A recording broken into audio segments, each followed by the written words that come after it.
বলেছিলেন বিবি আমার, তোমার কারণে আমি আমার মাকে এই হাত দিয়ে আমি মাকে খুশি দিয়েছি, মাকে মেরেছি। গো বিবি, ওগো আমার কলিজার টুকরা বিবি, আমারে মনে হয় অতি শীঘ্রই আমার হাতটা বসে যাবে, গলে যাবে। কিছুদিন যাইতে না যাইতে হাতের মধ্যে গুঠা ফুরি পচা শুরু হয়ে গেল। কিছুদিনের ভিতরে আল্লাহর বান্দার হাতটা এমন ভাবে পচা শুরু হয়ে গেল, হাতটা পচতে পচতে কিন্তু ডাক্তার দেখাইতে আছে কিন্তু হাত ভালো হয় না, হাত ভালো হয় না। কি ব্যাপার হয়ে গেল? হাতের মধ্যে কিন্তু গভীর গন্ধ, এমন বিকট গন্ধের কারণে কি করুণ অবস্থা হইতেছে শুনেন। ডাক্তার ডাক দিয়ে বলল, ভাই আমরা অনেক রোগীকে আমরা ভালো করতেছি, কি ব্যাপার হয়ে গেল? তোমার হাতটা পচা, ভালো হয় না, কি ব্যাপার? আমরা বুঝতে পারলাম না তোমার সমস্যা কি।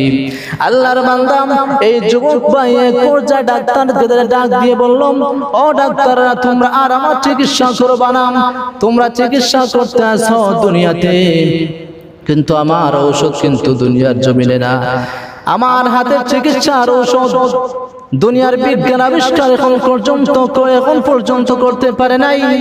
আরে আব্বাজান, গভীর মনোযোগ সহকারে শুনেন, আমার হাতের ঔষধ হলো আসমানে, আর তোমরা চিকিৎসা করছো জমিনে। তোমাদের এই চিকিৎসার করার কারণে আমার হাত কোনোদিন ভালো হবে না।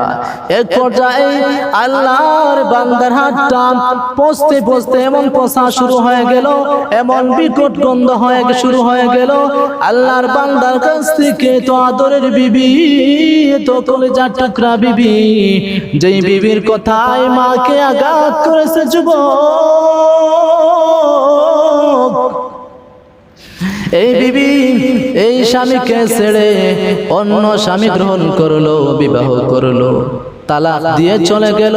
তোমার এই হাতটা এত পোষা, তোমার কাছে তোমার রুমে আমি থাকতে পারি না, চলে যাও। অবশেষে হাতের গন্ধের কারণে এলাকার মানুষজন এলাকা থেকে বিদায় করে দিল। আল্লাহর বান্দা শেষ মুহূর্তে মায়ের বদদুয়ার কারণে, আল্লাহর বান্দা অবশেষে মায়ের বদদুয়ার কারণে হাতটা কাপড় দিয়ে পেঁচাইয়া রাস্তায় ঘুরাইতে আছে, আর রাতের বেলা মসজিদে রাত্রে যাপন করতে আছে।